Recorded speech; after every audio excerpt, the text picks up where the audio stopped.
Hi guys, it's Jessie, and today I'm going to be doing another product review, and it's over the Rimmel Lasting Finish, the new 25-hour one, and I'm going to compare it to my all-time favorite, if you've watched any of my videos, my drugstore foundation, which was the Revlon Colorstay.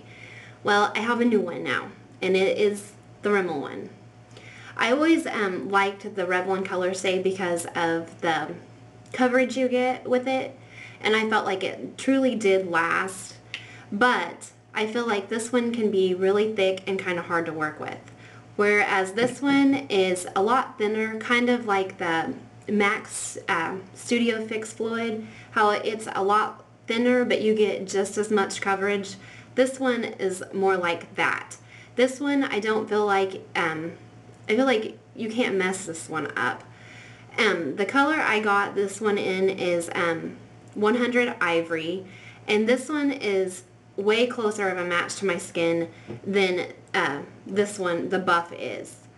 I have to mix the Revlon Colorstay and buff with just a little bit of the sand beige just to make it the right color for me, but the 25-hour one, the Rimmel one, I can just use this one and it is pretty close match to my skin. And this one I got at Walgreens for, I think it was $7.99. And this one I feel like you can get full coverage with it.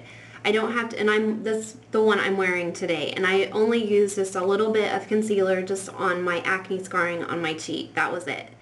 So I feel like you can get really good coverage with this. It doesn't set in your fine lines or your pores. It doesn't oxidize. It truly is sweat proof and transfer resistant. I only had it transfer just a little bit, like when I wear my sunglasses and stuff outside. With the Revlon Colorstay, I always have, it seems like a line right here, and I hate that. And this doesn't do that near as bad as the Revlon Colorstay does. This one, the way I like to apply it, let me get my brush just a second.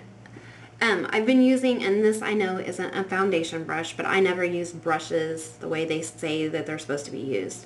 This is actually the e.l.f. blush brush, and it's in the Studio line, and I like this one to apply it because it's kind of fluffy. It's not flat like your average foundation brush.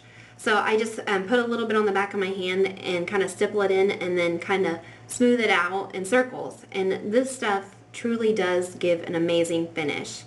It looks flawless. You can build it up, whereas with the Revlon Colorstay you've got to work pretty fast because it dries.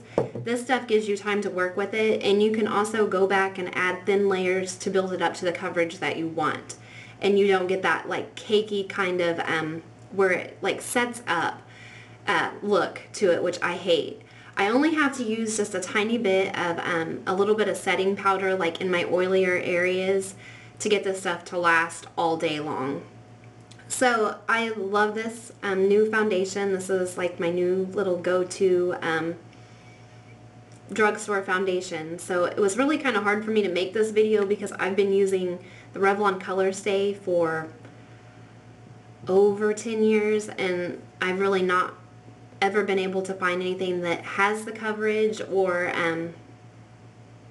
stays on my skin, because everything tends to want to, from the oil, you know, it breaks the foundation down. So with this one, I didn't have that happen. This one is a lot cheaper than the Revlon Colorstay. The Revlon Colorstay I think is somewhere around 13 bucks, depending on where you get it at. But I guess I won't have to worry about that anymore because this one's my new go-to one. So if you guys have any questions about this foundation, let me know. Also, I don't know how big of a range of color selection this one has. This one's not the lightest. I think the lightest one that Rimmel has is maybe porcelain, I want to say. But this one was in Ivory. So, like I said, if you have any questions or comments, just leave them in the comment box below and I'll get back to you. Bye.